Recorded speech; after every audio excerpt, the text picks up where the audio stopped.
Hello guys, today's our topic is Article 13 which means judicial review। अब judicial review क्या कहता है?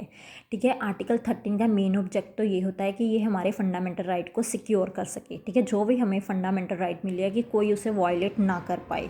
अब आर्टिकल 13 की क्लॉज 1 की बात करते हैं तो ये क्या कहता है कि प्री कॉन्स्टिट्यूशन लॉ क्या होते हैं? ठीक है, जो भी लॉ, ठीक है, मेड बिफोर 26 जनवरी 1950 मीन्स जब लॉ हमारा एग्जिस्टेंस में आया, जब हमारा कॉन्स्टिट्यूशन एग्जिस्टेंस में आया, तब के पहले से जो लॉ है, अगर कोई भी लॉ फंडामेंटल राइट को वायलेट कर रहा है या उनसे अनकंसिस्ट कर रहा है तो वो लॉ वाइड माने जाएंगे।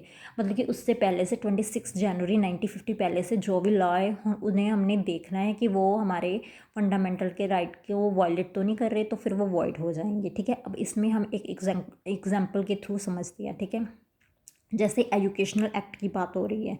ठीक है, इसमें कुछ ऐसा था कि कोई क्लोज बनी हुई थी जिसमें ये कहा गया था कि अगर कोई भी पर्टिकुलर कास्ट के बच्चे हमारे स्कूल में एडमिशन नहीं ले सकते, ये वो। ठीक है, तो इसमें क्या हुआ, ये हमारे फंडामेंटल राइट को वायलेट कर रहा है। That means it can be wide. Okay, अब हम बात करते हैं आर्टिकल 13(2) की। ठीक है, क्लोज 2 क्या कहता है? Post constitution. मतलब कि the state shall not make any law which inconsistent with the fundamental rights that is void. मतलब कि ये स्टेट को प्रोहिबिट कर देता है कि आप कुछ ऐसे लॉ बना ही नहीं सकते। अब इसका एक्सटेंट क्या है? इसका एक्सटेंट ये है कि ये only for citizens, not for a non citizens. ठीक है, state can only make law for citizens and fundamental rights also available for citizens, not for a non citizens. अब हम इसमें बात करते हैं एक केस, अंबिका मिल। ठीक है, state of Gujarat versus Ambika Mill. अब इसमें क्या हुआ था? इस केस में क्या हुआ था? ठीक है, लेबर वेलफेयर फंड को चैलेंज किया गया था क्योंकि उसके कुछ सेक्शन थे जो फंडामेंटल राइट को अनकंसिस्ट कर रहे थे। पर इसमें जो रिस्पोंडेंट था वो एक कंपनी थी। ठीक है, तो कंपनी तो हो गई नॉन सिटीजन, तो नॉन सिटीजन के लिए तो फंडामेंटल राइट अवेलेबल ही नहीं है। ठीक है, तो that sections are still wide. ठीक है, because company has a not a fundamental right. ठीक है, अब ये देखो, अब इसमें बात आ गई नॉन सिटीज़न की। नॉन सिटीज़न के लिए तो फंडामेंटल राइट है ही नहीं, तो वो वाइड कहाँ से हुए? तो ये वैलिड आएंगे। ठीक है, अब बात करते हैं आर्टिकल 13(3) में क्या किया गया कि लॉ में क्या क्या आता है, क्या इंक्लूड होता है।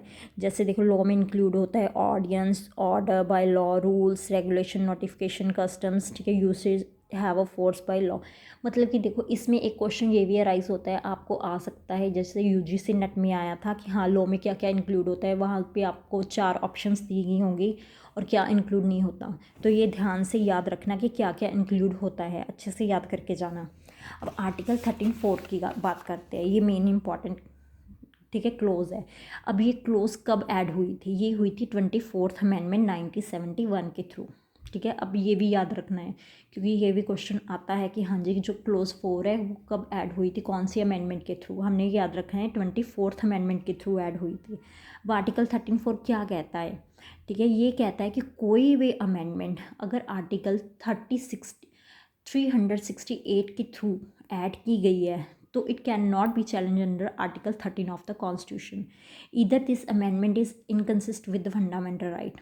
चाहे वो फंडामेंटल राइट को वायलेट कर रही है या नहीं कर रही, अगर कोई भी अमेंडमेंट आर्टिकल 368 के थ्रू हुई है तो उसे हम चैलेंज नहीं करेंगे आर्टिकल 13 क्लोज 4 के अंदर। ठीक है, अब इसमें हम 3 केस लॉज डिस्कस करते हैं। ठीक है, फर्स्ट है शंकरी प्रसाद केस। ठीक है, इस केस में क्या हुआ था? इस केस में यही कहा गया था कि supreme court held that amendment under 368 can not be challenge under article 13(3). ठीक है, अब गोलकनाथ क्या कहता है? वो कहता है कि हाँ जी, जो जुडिशियल रिव्यू की पावर है वो तो बहुत सुप्रीम है, वो सबसे बड़ी है, तो वो कर सकती है चैलेंज। ठीक है, अब थर्ड केशवानंद भारती केस, ये बड़ा मोस्ट इंपॉर्टेंट केस है। इसमें भी यही कहा गया कि हाँ जी, कैन नॉट बी चैलेंज। ठीक है, भी हाँ, अमेंडमेंट हम चैलेंज नहीं कर सकते आर्टिकल 13(4) के अंदर। ठीक है, अब आपको ये अच्छी तरह से समझ आ गया हम कि केस लॉज भी आते हैं कि हाँ, कौन से में अमेंडमेंट को चैलेंज करने के लिए कहा गया है और कौन सी को नहीं कहा गया। अब देखो, अब इसमें 2 डॉक्ट्राइन हुए थे, doctrine of severability and doctrine of eclipse. हमने डॉक्ट्राइन ऑफ सेवरेबिलिटी मैंने एक शॉर्ट के थ्रू आपको समझा दिया था, एंड डॉक्ट्राइन ऑफ एक्लिप्स अभी बात करते हैं।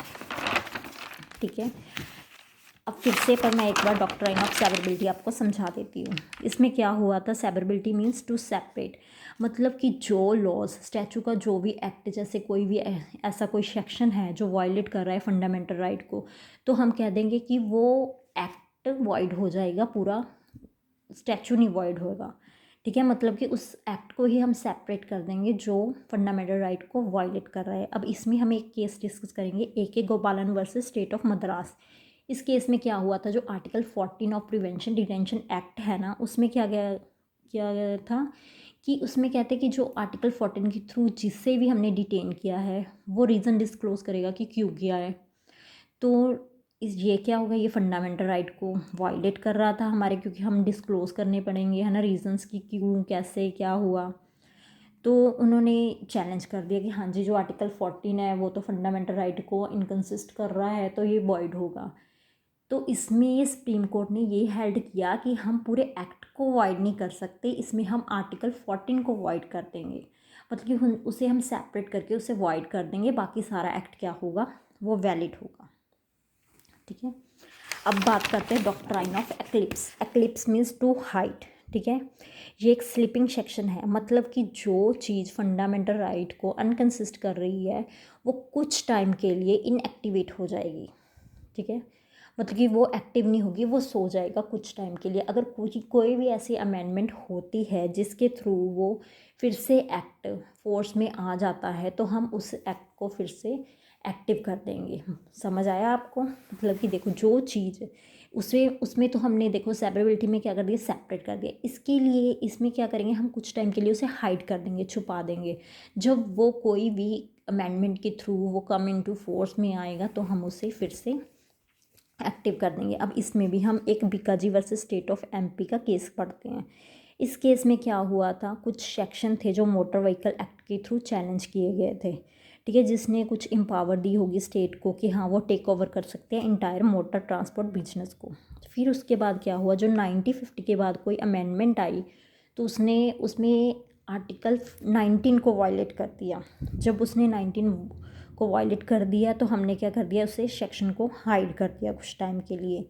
फिर उसके बाद आफ्टर सम टाइम, ठीक है, 1951 में कोई क्लॉज 6 ऐड हुई तो उसने फिर उसको क्या कर दिया, एक्टिव कर दिया।